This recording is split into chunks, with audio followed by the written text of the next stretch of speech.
Ariane, I'd like to ask you to make a presentation within the time provided. Over to you.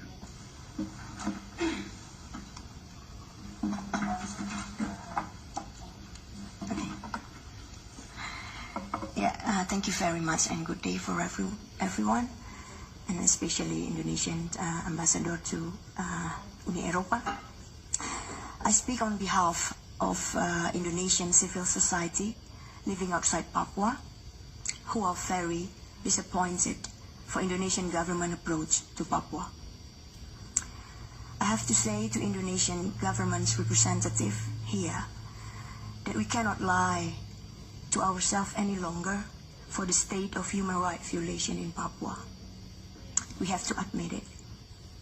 And I have to ask the Joint Committee of European Parliament for your attention of the situation in Papua.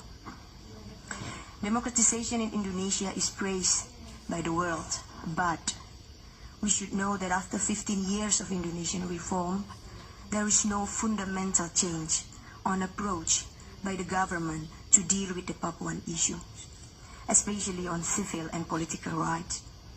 Military deployment and repression coined during the Suharto dictatorships in order to crush pro-independence groups and to secure corporate power is continuing without real civilian control.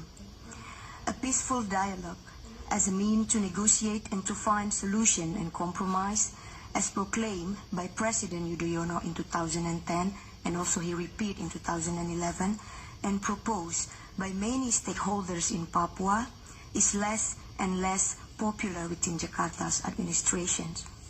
For Jakarta, dealing with injustice and poverty in Papua is to eradicate often arbitrarily labeled pro-independence groups and dividing civil society through intelligence operations, dividing administrative regions against the law and the consents of the Papuan people, and pouring in money that spurs corruptions and benefits mostly elites and transmigrants. Jakarta's approach to Papua so far is widely considered as having failed due to its lack of participatory design and the focus on elitist economic and rights aspects. Jakarta's approach to Papua today has failed and should be evaluated. The approach is closely tied to the old development paradigm of seeing Papua people as enemy rather than family. Do not merely blame Papuan elites for the failure of development in Papua. There is also need to evaluate the policies itself and the way central government seeing Papua. The implementation of Special Autonomy Law number 21, year 2001, and the division of the Papuan provinces through Presidential Decree number 1, 2003, have worsened the Papua-Jakarta relations.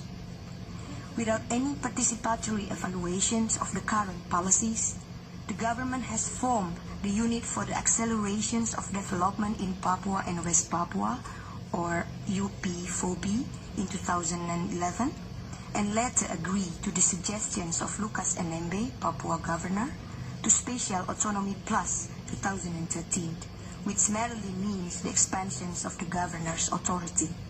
Democratic rights and participation are lacking in this process.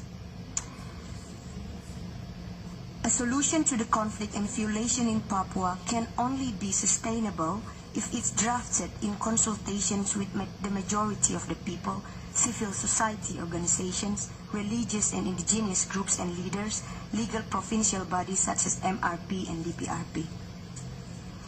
Until today, Papua comprises the richest provinces, but shows the highest poverty rates and the lowest human development index of the country. Jakarta claims that addressing the economic problem through infrastructure, health and education sector development would sufficiently address the grievances of Papuans. But however, the uncontrolled inflow of development project funds in the widely military-controlled province has only spurred corruptions and widened the gap between rich and poor. But all eyes are on eastern part of Indonesia nowadays, especially Papua, and Papua is the star.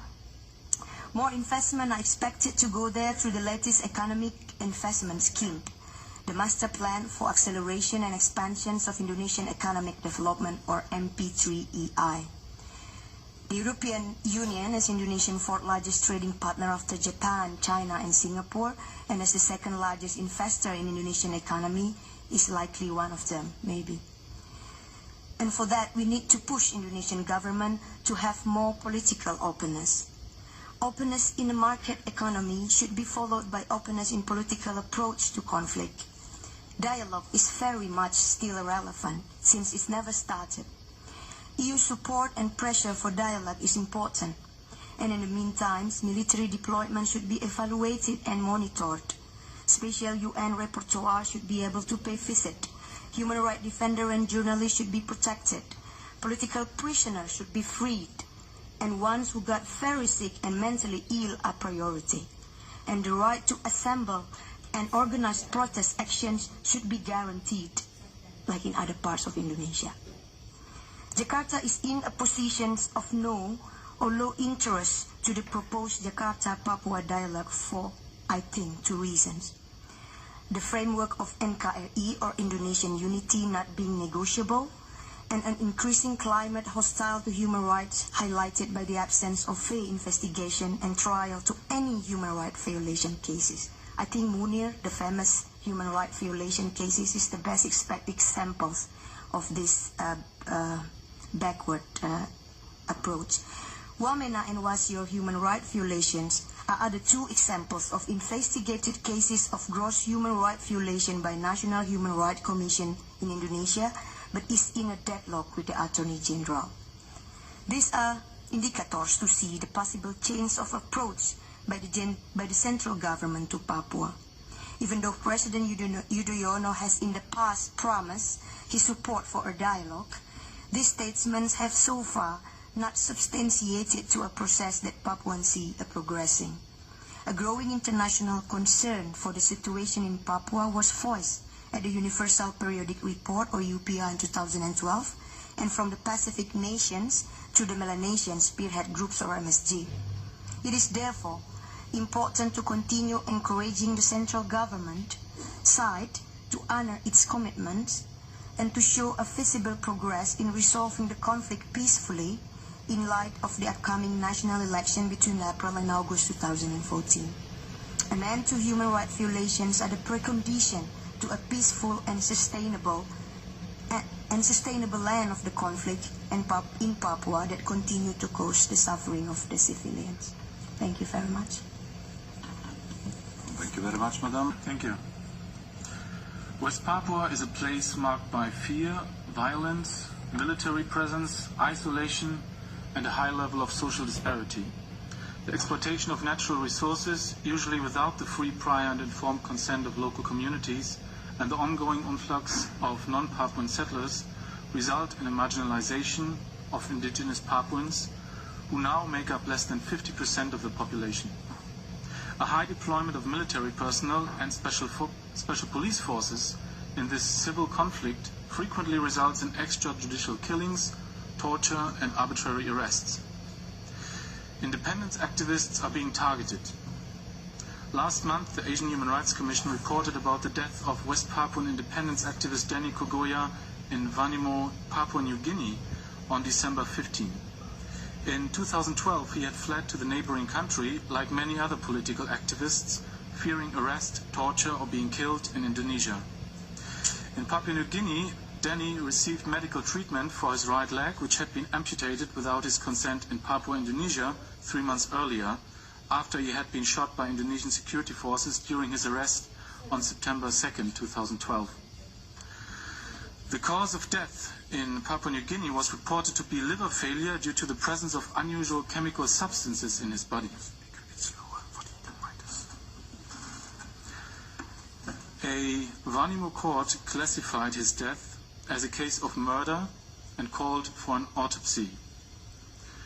The autopsy was later prevented due to intervention by Indonesian state authorities, raising suspicions of their involvement in Danny Kogoya's death through poisoning.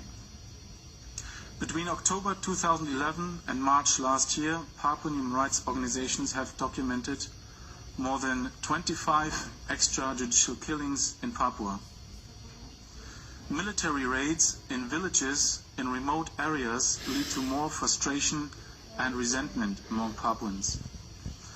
After 2 members of military battalion 756 had crashed with a motorcycle into a Papuan child in the highlands on June 6, 2012, people who witnessed the incident became angry, knowing that reliable accountability procedures against military personnel are non-existent. They attacked the soldiers, causing the death of one and serious injuries of the other one. In retaliation, 2 trucks of armed personnel of that battalion raided the village, killing Elinos Yoman and injuring many other villagers. The military burned 64 buildings, several vehicles, and killed pigs. Military forces injured 12 civilians who had to be admitted to the public hospital in Wamena for medical treatment. Torture by police is frequently reported. On Thursday, September 26, 2013, Nahor Stefanos Yalak was arbitrarily arrested by police officers and taken to the police station in Waina, Papua province, where 2 officers and 2 members of the military tortured Nahor for 1 hour, including stepping with heavy boots on different parts of his body and whipping the victim with a cable. He was then transferred to the police district office Abepura, where he was detained and from where he was released the following day. As a result of this torture, he was unable to chew due to the swellings, had bleedings and bruises, and was hardly able to walk. Indigenous Papuans are regularly arrested and detained for peaceful actions. For example, for raising the Papuan Morning Star flag or attending demonstrations and public events critical of the government or expressing independence aspirations. If convicted, they can face lengthy prison sentences, and police are also increasingly charging activists and demonstrators with possessions of weapons under an emergency law if they are found to possess a penknife or other tools of daily life in West Papua. In May 2013, the UN High Commissioner for Human Rights, Navi Pillay, issued an unprecedented statement condemning the ongoing suppression of freedom of expression in West Papua. At least 70 political prisoners were serving sentences in Papuan jails in December 2013. We call on this Parliament to urge the government of Indonesia to release all political prisoners. The Papuans Behind Bars project notes that political arrests in 2013 have more than doubled as compared to 2012. 29 persons were charged with conspiracy or incitement to commit treason in 2013, as compared to 2 persons in 2012. 112 political arrests were reported in November 2013. Indigenous Papuans have suffered for more than 50 years from violence by Indonesian security forces. For example, the Asian Human Rights Commission had published a report on the mass killings of thousands of Papuans during military operations against civilians in the Papuan highlands between 1977 and 1978. For this case, the Commission sees the criteria of genocide being fulfilled and calls for truth-building and accountability in respect of the victims and survivors. Civil society urges the Indonesian government to end the cycle of violence, impunity and conflict in Papua by ensuring the protection of human rights defenders from threats and intimidations, and by ensuring that perpetrators in the military and police are held criminally accountable according to international norms. Indonesia needs to provide access for UN human rights mechanisms. We call on the EU to urge the Indonesian government to provide free access to the UN Special Rapporteur on the freedom of expression and opinion to Papua. During the 2012 Universal Periodic Review of Indonesia at the UN Human Rights Council, Indonesia had agreed to invite him, but in January 2013 postponed his visit indefinitely. UN mechanisms, foreign journalists, diplomats, foreign human rights NGOs, and other independent observers face serious access restrictions or are not allowed to enter the region or to meet with civil society there. Through this Jakarta-run isolation approach, the work of civil society for indigenous peoples and their rights and human rights is often prevented and seriously limited. This conflict needs dialogue. We call on the EU to support President Yudhoyono's pledges to hold a dialogue with Papua. Churches and other peace activists in Papua and Jakarta have been calling for years for a peaceful dialogue under neutral mediation between hardliners on both sides. Jakarta shows reluctance while violations continue and conflict tensions are escalating. Papua needs to be opened up and international human rights norms be realized for Papuans. A peaceful and sustainable change cannot be expected in a climate of fear and repression of political dissent. Thank you.